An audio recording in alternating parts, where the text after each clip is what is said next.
Hai hai, kali ini aku pergi ke kota Nagano. Nah, ini aku sudah sampai di stasiun JR-nya dan lagi nyebrang menuju ke hotel. Jadi kali ini aku bakalan ajak kalian untuk nginep di hotel budget yang termasuk terjangkau ya di Jepang. Dan kali ini aku menginap di hotel namanya Sotetsu Fresa Inn. Jadi Sotetsu Fresa Inn ini tuh sebenarnya tuh banyak banget cabangnya dan salah satunya tuh di kota Nagano nih ada. Jadi cara ke hotelnya itu sebenarnya kalian bisa juga lewat penyeberangan di bawah, cuman karena kita nggak mau ribet, jadi kita langsung naik dari JR Station naik lift dan menuju ke jembatan yang tadi, lalu turun eskalator dan menuju ke hotelnya nih tinggal kayak jalan nggak nyampe 2 menit ya udah nyampe. Dan hotelnya ini cukup strategis menurut aku, lokasinya untuk harganya juga waktu itu aku booking sekitar 1 jutaan lewat dikit aja, sekitar 1,1an gitu, dan itu pun udah termasuk dengan breakfast. Nah kalau kalian lihat di bawah sini tuh ada apa minimart, jadi kalian nggak perlu khawatir. Nah ini kalau kalian udah lihat logo Sotetsu Fresa Inn, kalian tinggal masuk aja nih ke dalam. Ini kita check innya itu di lantai 5. Jadi sebenarnya kalau kalian ke Nagano itu biasanya tuh orang-orang bakalan menjadikan Nagano City ini tuh sebagai tempat pemberhentian atau kalau kalian mau ke Matsumoto atau ke daerah Gifu biasanya tuh bus-busnya tuh mulainya tuh dari Nagano tuh banyak. Jadi kalau kalian ada ke daerah-daerah Gifu kayak misalkan mau ke mana itu bisa banget nginep di Sotetsu Fresa Inn karena cukup deket dengan stasiun busnya. Jadi stasiun busnya itu cuma JR tuh kayak cuman deket deh pokoknya depan-depanan gitu. Nah ini udah nyampe di area check in. Jadi waktu itu kita check innya itu bisa lewat mesin, cuman waktu itu mesinnya itu lagi sempet kayak error gitu sih ini pas kita coba. Jadi akhirnya kita check in manual dibantu oleh staffnya.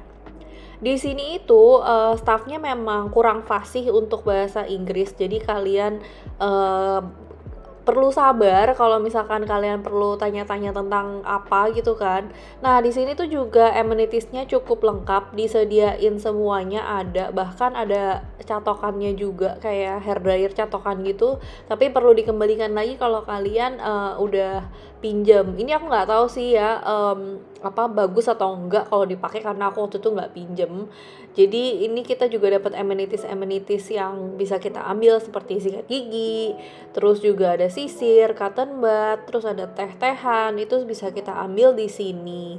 Sebenarnya hotelnya ini aku bilang sih sebenarnya nggak terlalu besar, karena di lobbynya sendiri ini tuh kecil banget, bener-bener simple banget nih, kayak cuma ada tempat duduk, terus area check innya cuma ada 2 counternya, lalu di sana langsung lift ya kan.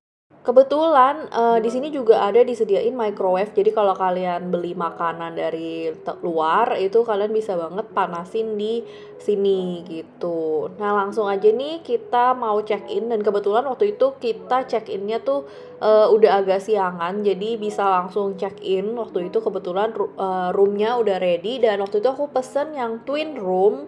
Kenapa aku pesen twin room? Karena aku takut kalau yang double bed gitu biasanya kecil gitu. Di sini aku dapet kamarnya di lantai 10. Jadi ternyata ini hotelnya lumayan cukup tinggi ya, tapi memang area lobby untuk check-in-nya nggak terlalu besar. Nah langsung aja nih untuk lihat koridor di lantai 10. Jadi kalian keluar dari lift, ini ada kayak pintu lagi menuju ke kamar-kamarnya. Untuk kamar aku waktu itu sih memang cukup oke ya.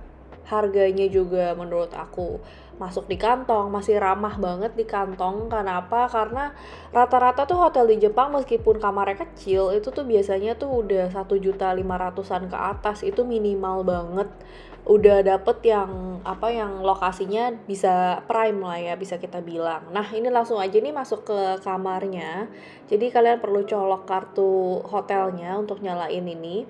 Nah, masuk-masuk kita nggak nemu lemari dan ini ranjangnya penampakannya ada 2, jadi juga ada meja kecil, terus ada kursi kecil di samping ranjang itu. Untuk space-nya sih menurut aku ini cukup besar ya, cukup luas lah, ternyata nggak sekecil yang aku kira. Di sini tuh waktu itu kalau nggak salah sih 18 meter persegi sih memang, dan ini untuk AC-nya kita bisa nyalain manual, di sini kita bisa setting. Di sini aku bakal bahas pengalaman aku aja selama aku nginep di Sotetsu Fresa Inn ini. Jadi waktu itu aku nginep cuma 1 malam, dan menurut aku ini tuh hotelnya oke banget secara harga dan secara kualitas juga bagus. Aku bisa bilang meskipun ini hotel budget, tapi ini bagus sih. Maksudnya secara overall ini bersih, terus amenities-nya lengkap, terus juga kita dapat breakfast, dan nanti aku bakal tunjukin kalian breakfastnya tuh kayak apa.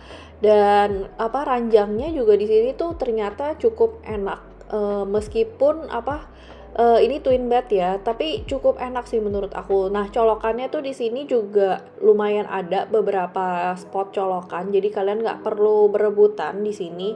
Untuk wifi di sini juga cukup kencang, jadi kalian nggak perlu khawatir kalau misalkan kalian perlu kerja dan perlu internet. Ini tuh di sini tuh hotelnya tuh oke banget sih secara wifi. Basically sih memang hotel Sotetsu Fresa Inn ini aku nggak tahu ya kalau di cabang-cabang yang lain seperti di Tokyo itu sebenarnya tuh banyak banget Sotetsu Fresa Inn. Cuman aku belum pernah, kebetulan ini yang di Nagano, waktu itu aku lihat emang lagi affordable menurut aku, dan memang seperti yang di foto sih kalau aku lihat. Ini real seperti yang di foto, dan ini juga ada kaca, cahayanya juga pas malam itu juga cukup terang ya. Nah, ini untuk toiletnya, dia sih sebenarnya nggak terlalu besar, cuman oke lah menurutku. Untuk bathtub sama area shower jadi digabung, jadi kalian mandinya di dalam bathtub gitu, dan untuk klosetnya sendiri juga ada tombol-tombol untuk pencetan air.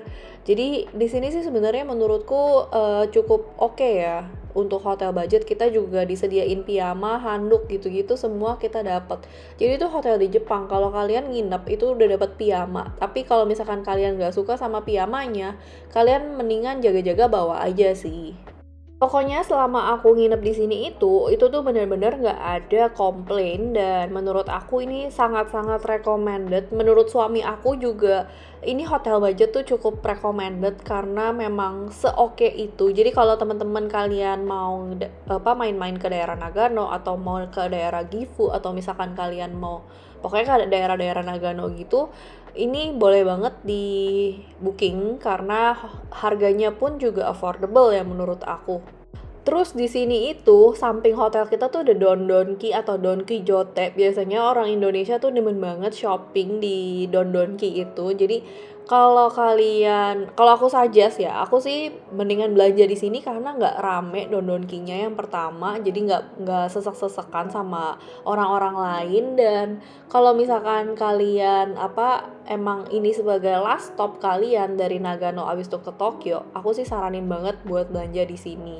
Nah, ini aku bakalan kasih lihat kalian waktu paginya aku mau breakfast.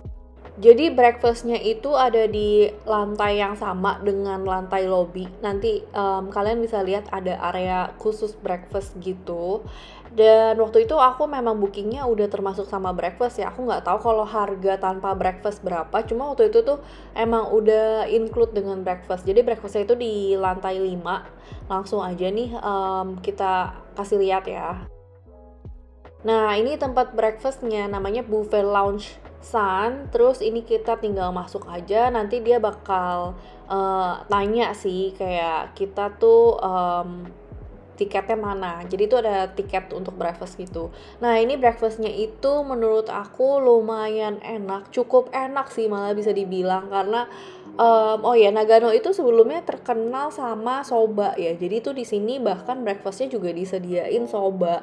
Jadi waktu itu memang aku juga kebetulan belum sempet makan soba di Nagano, dan ternyata pas di breakfast ada soba dong. Jadi aku happy banget. Tapi sobanya memang beda sama soba-soba yang pernah aku coba.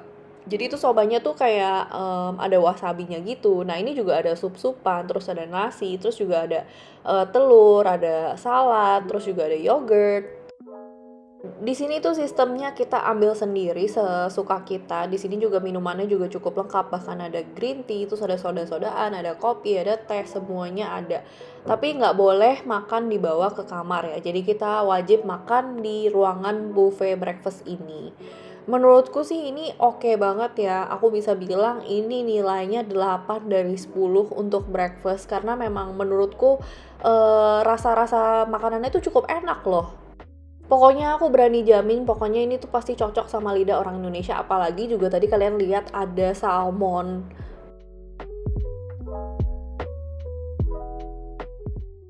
Aku bisa bilang pengalaman aku nginep di sini tuh sangat-sangat bagus, tidak ada kesan-kesan buruk dan semuanya lancar. Waktu check out juga gampang banget, kita tinggal check out aja nih di mesin. Jadi kalian tinggal masukin kartunya gitu, abis itu balikin aja.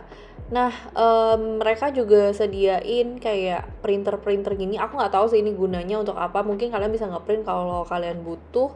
Paling segitu aja review kali ini, and I'll see you in my next video. Bye bye.